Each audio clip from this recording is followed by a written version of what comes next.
Calling from my boss's computer because we are now having a presentation and I forgot my own, so that's why it's getting out. So Fraser, how are you doing? Good, yeah. Working from home for 1 year. It's not so nice, but no. Hopefully it will change soon. Yeah. But thank you so much for finding the time to speak with me and to share your insights also about and your knowledge about the market. I really appreciate it. So I just wanted to ask maybe at first very general question. So what kind of market trends with regard to this demand for kitchen sinks have you seen during the last few years? So what we see, it's no secret that the stainless steel is decreasing, and that's not only because of loss to China and to low-cost countries, but it's also a general trend of materials. So stainless steel is not so popular with consumers because it's not scratch resistant and it doesn't fit with all new style kitchens. You know, the style of the kitchen has changed substantially. Okay. And there's other materials there that we also make. For example, Fragranite is one, which is an acrylic resin type sink with crushed quartz stone, similar to a worktop by Constantino or Silestone, you know, that type of material. And we also make polyester resin sink with chopped strand fibres inside, and it's got also a very hard, durable resin coating with quartz again. So there's two products that we make there, and we're seeing a big increase in that volume. And do you think that will continue as well in the future, or the same way? Yeah, I think it will, yeah. Okay.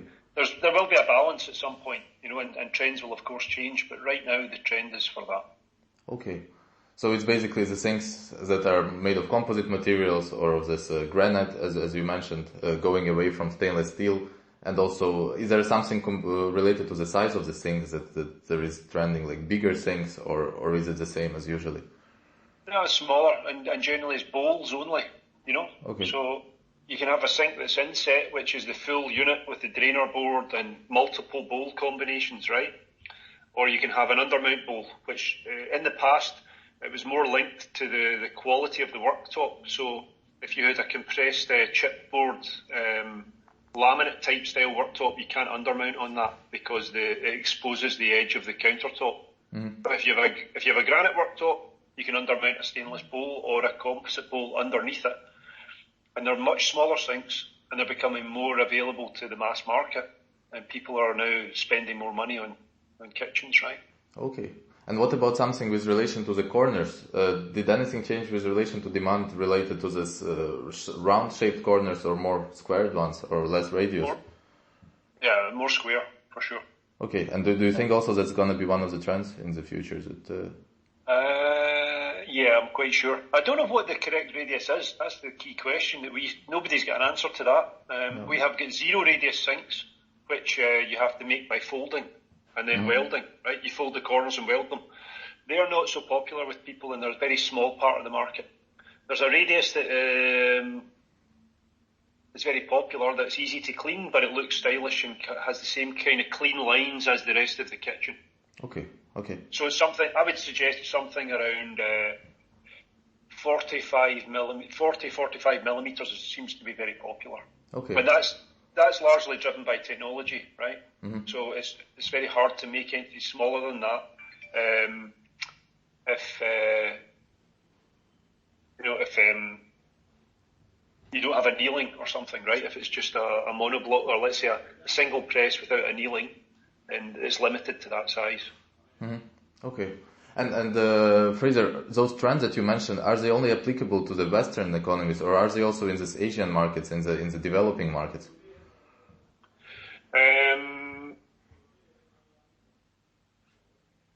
Yeah, I mean, what we've got in Asia is quite different, because in Asia this is going to change quite a lot, by the way, because of the green initiatives in Asia, right? The Chinese are really I think they're going to lead the world with this. I think they're going to drive their economy to be electric driven by a much shorter time frame than a lot of Western economies.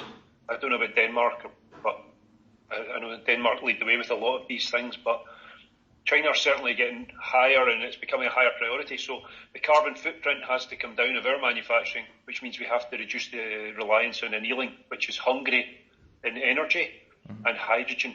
And hydrogen is very expensive, and it's made in China by cracking ammonia, which is very unenvironmentally friendly, and we need to reduce our reliance on that. Okay, so basically the way of producing that's different for Chinese basically economy, right? That matters. Yeah. But the demand for this stainless steel things is also decreasing, like in other countries, right? And the composite material. No, not so much. But the problem there's a big risk with composite material sinks, and that is that there's a lot of imitation products out there which are made with the wrong resins. So ours is an acrylic resin, right? Which and we use dyes and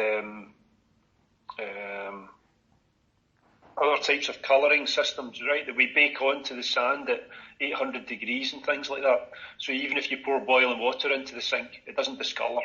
Yeah. There's a lot of imitation products, and there's a lot of manufacturers in India who are pumping a lot of rubbish onto the market, and it can undermine that market. It's risky, and I think these markets see a lot of those products and they don't have confidence in them yet because of that. Okay. So it's basically these composite materials, it can potentially be much more harmful to environment. So therefore there is a risk in producing it, right? Is it? Well, you said unenvironmentally friendly, right? Yeah, kind of. Yeah, well, okay, well, this is an interesting question. So it depends.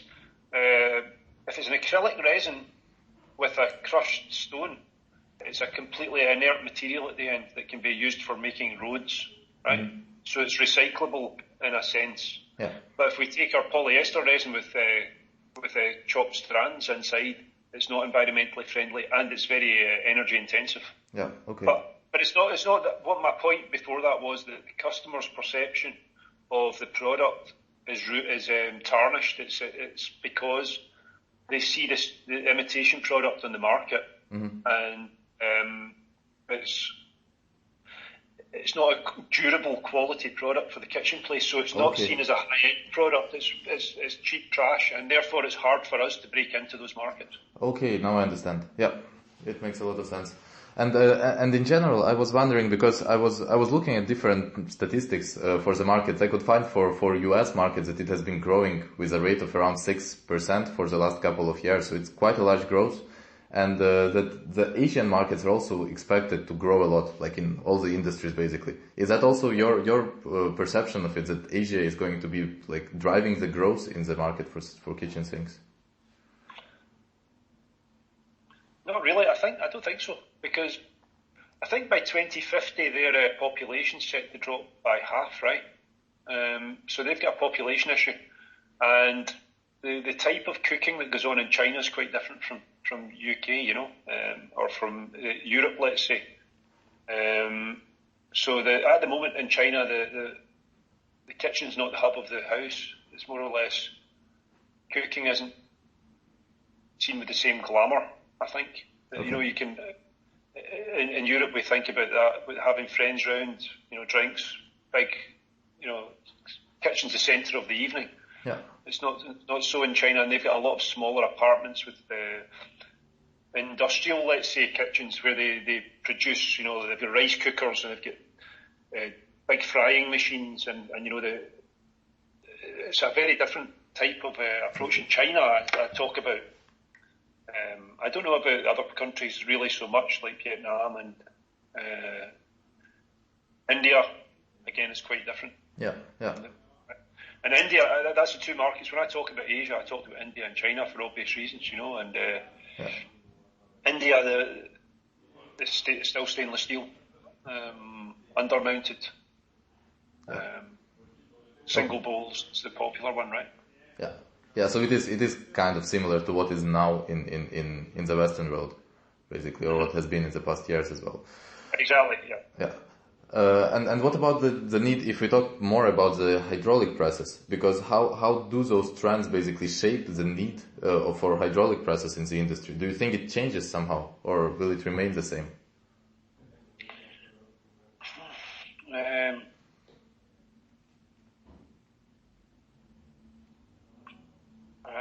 because I know Carly's, for